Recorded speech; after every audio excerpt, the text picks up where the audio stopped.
Que se passe-t-il dans notre corps quand on rencontre un microbe? Quand un microbe actif s'introduit dans notre corps, on tombe malade, parfois même très gravement. Notre corps déclenche alors un signal d'alerte. Celui-ci produit des anticorps qui vont en général neutraliser puis éliminer ce microbe actif. Que se passe-t-il dans notre corps quand on se fait vacciner? Quand on se fait vacciner, on introduit un microbe rendu inactif dans notre corps qui ne peut pas nous donner sa maladie. Cependant, le corps le détecte comme un vrai microbe actif et déclenche le signal d'alerte. Le système de défense crée alors des anticorps pour le neutraliser puis l'éliminer. C'est à partir de ce moment que l'on est protégé contre ce microbe. Durant notre vie, si nous rencontrons à nouveau le microbe, il est tout de suite reconnu et éliminé par les anticorps. La maladie ne se développera pas. Il est parfois nécessaire d'effectuer des rappels pour rester protégé. Pourquoi la vaccination est-elle importante pour nous et pour les autres? En plus de nous protéger, la vaccination agit comme un bouclier pour les personnes les plus fragiles qui nous entourent, comme les bébés trop jeunes pour être vaccinés, les femmes enceintes, les personnes âgées ou les malades. Prenons un exemple pour mieux comprendre.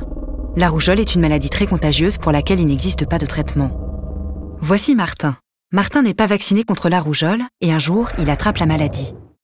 Du coup, il peut la transmettre à plus de 15 personnes de son entourage qui ne sont pas vaccinées non plus. Et chacune de ces personnes risque à son tour de transmettre la rougeole à 15 autres personnes non vaccinées, et ainsi de suite.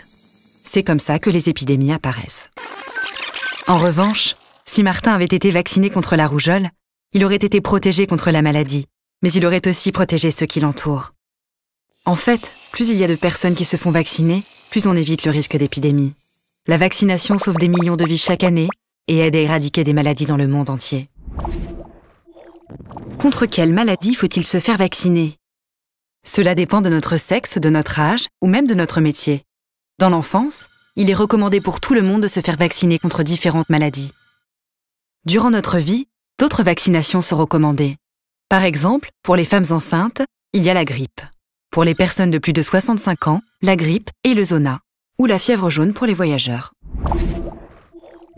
Quels sont les effets indésirables liés au vaccin? Les effets indésirables graves sont très rares, mais il est fréquent d'avoir une rougeur à l'endroit de la piqûre ou une petite fièvre. Ces effets sont minimes par rapport aux maladies évitées. Comment savoir quel vaccin on doit faire? Le calendrier des vaccinations est là pour vous indiquer les vaccins et les rappels à faire tout au long de votre vie. Pour le DTP par exemple, le calendrier précise le nombre d'injections et les délais entre les rappels. Demandez-le à un professionnel de santé. Pour plus d'informations, rendez-vous sur vaccinationinfoservice.fr.